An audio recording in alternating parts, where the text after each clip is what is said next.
दोस्तों, आज की जो कहानी मैं आपको सुनाने जा रहा हूँ, ये कहानी एक बहुत ही प्रेरणादायक और आपके जीवन बदल देने वाली कहानी है। जैसा कि आपको पता है कि आप जो करोगे कल वो आपको दोबारा वापस मिलेगा। आप माने अथवा ना माने, आपके मानने या न मानने से कर्म के सिद्धांत को नहीं बदला जा सकता। दोस्तों, एक लड़का अपने खाट पर लेटा हुआ था। उसके पिता रो रहे थे, उसकी माँ रो रही थी और वो लड़का खाट पर लेटा हुआ अपने पिता से कह रहा था कि आपने चाचा के साथ जो किया था उस वही फल आज मुझे मिल रहा है और अब मैं इस संसार को छोड़ करके जा रहा हूँ। दोस्तों, उसकी माँ और पिता ने अपनी गलती मानी, लेकिन उस लड़के ने कहा कि नहीं, आपने जो कर्म पहले किया है उसका फल तो आपको भोगना ही पड़ेगा और यही नियत को मंजूर है, इसलिए मैं। और दोस्तों, वो लड़का संसार को छोड़ करके चला जाता है। उसके माता पिता रोते रह जाते हैं। आखिर क्या कहानी थी? वो लड़का अपने माता पिता से ऐसा क्यों कह रहा था कि चाचा के साथ आपने गलत किया? आइए इस कहानी के माध्यम से हम आपको समझाने का प्रयास करते हैं। दोस्तों, एक बार की बात है, एक गांव में एक दंपत्ति रहते थे। उनके दो बेटे थे। एक का नाम विनोद था, एक का नाम सोहन था। दोनों लोगों में बड़े अच्छी मित्रता थी। दोनों भाई एक दूसरे का सम्मान करते थे। छोटे थे तो आपस में खेलते थे। अचानक से दोस्तों क्या होता है कि माँ की मृत्यु हो जाती है और माँ की मृत्यु के बाद पिता रहता है और पिता जैसे तैसे एक लड़के की शादी कर देता है। बहू आ जाती है और बहू आती है और जैसे ही बहू आती है तो उसके कुछ दिनों बाद उस पिता का भी देहांत हो जाता है और वो भी संसार को छोड़ करके चला जाता है। अब उसका जो छोटा भाई था उसने कहा कि ये मेरा पिता और मेरी माँ चली गई है, अब मैं ही इसका पिता हूँ, और अपनी पत्नी से कहता है कि तुम इसकी माँ हो। और दोस्तों, वो अपने भाई को ऐसे ही रखते हैं जैसे कोई माँ बाप अपने बेटे को रखते हैं। उसका पूरा ध्यान देते, उसकी व्यवस्था करते, उसको जो चाहिए होता उसको दिलाते। धीरे धीरे वो बड़ा हो रहा था और वो अपने भाई से बहुत प्रेम करता था। दोस्तों, एक दिन क्या होता है कि अचानक से उस व्यक्ति की तबीयत ख़राब हो जाती है, छोटे भाई की, और बड़ा भाई अपने भाई को लेकर के अस्पताल ले जाता है, वहाँ पर भर्ती कराता है। लेकिन जैसे जैसे समय बढ़ रहा था उस व्यक्ति की बीमारी सही होने का नाम नहीं ले रही थी। धीरे धीरे उन लोगों का बहुत पैसा उसमें खर्च हो गया और लेकिन कोई भी सफलता उनके हाथ ना लगी। तो एक दिन पत्नी के मन में ये आया कि क्यों हम इसके चक्कर में अपने इतने सारे रुपए बर्बाद कर रहे हैं, इसको मर जाने दें, जो हिस्सा होगा वो हमको मिल जाएगा, हमें क्या इससे लेना देना, हम आगे अपने बच्चों का भविष्य देखेंगे। दोस्तों, उसकी पत्नी के मन में आता है। जैसे ये बात शाम को अपने पति से कहती है, पहले तो उसका पति कहता है कि नहीं नहीं, ये ठीक नहीं है, वो मेरे पुत्र जैसा है, माता पिता के बाद मेरी जिम्मेदारी थी। लेकिन उसकी पत्नी उसको बहुत तरीके से समझाती है कि देखो, तुम्हारा पैसा इतना लग गया है, हम लोगों का भविष्य है, हम लोगों के बच्चे होंगे, तो फिर हम लोग कहाँ से क्या करेंगे? अभी तुम इसके ऊपर पैसे लगाते जा रहे हो हैं, और कुछ दिन बाद हम कंगाल हो जाएंगे, हमारे पास पैसे नहीं बचेंगे, फिर आप क्या करोगे?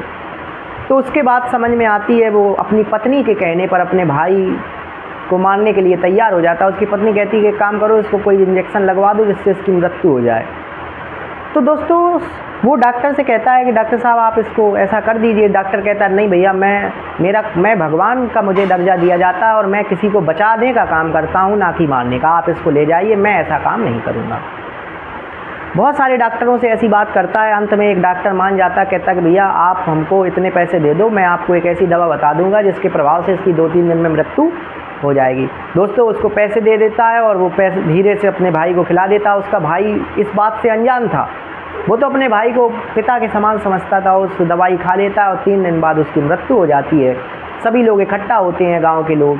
उसकी पत्नी दहाड़े मार मार करके रोती है, घड़ियाली आंसू बहाती है कि, लेकिन गांव वाले कहते हैं कि तुमने अपना बहुत प्रयास किया, बहुत पैसा लगाया, ईश्वर की इच्छा थी वो चला गया, कोई बात नहीं, भगवान तुम्हें सब देगा, देखेगा, तुम्हारा जो कर्म था वो तुमने किया, अब आगे का काम ईश्वर के हाथ में था, उसको तुम क्या ही कर सकते थे।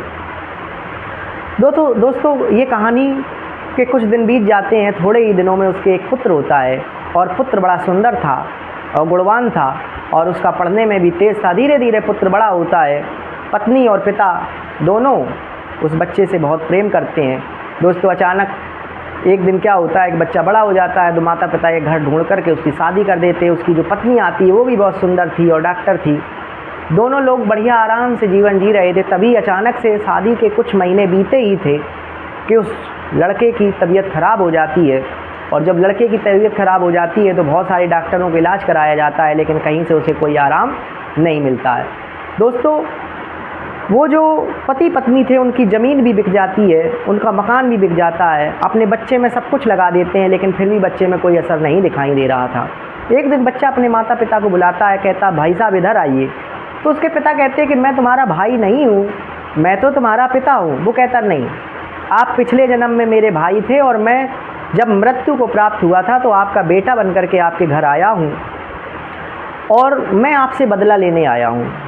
जिस तरीके से आपने मेरा हिस्सा खा लिया था, हिस्सा मार लिया था, आज मैं आपसे उस हिस्से का डबल लेकर के जा रहा हूँ और आज आपके पास कुछ भी नहीं बचा है।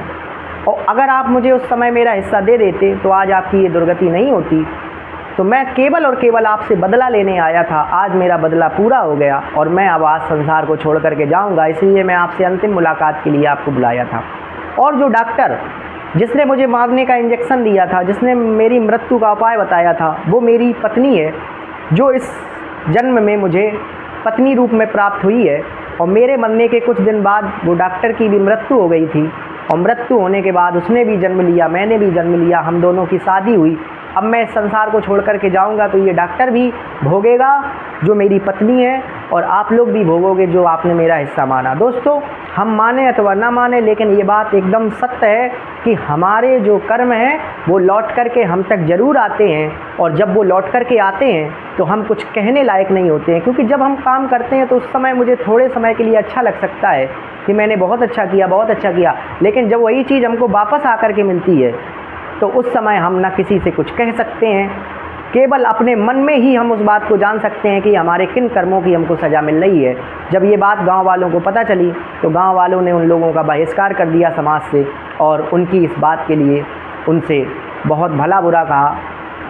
लेकिन अब वो करते तो क्या करते, उनसे जो भूल हुई थी उसका परिणाम उन्हें मिला था और अब उनके पास केवल और केवल पश्चाताप करने के अलावा कुछ भी नहीं था। तो इस कहानी को सुनाने का उद्देश्य हमारा ये था। दोस्तों, आपको कहानी कैसी लगी कमेंट बॉक्स में ज़रूर बताएं। इस कहानी से आपने क्या सीखा कमेंट बॉक्स में ज़रूर बताएं।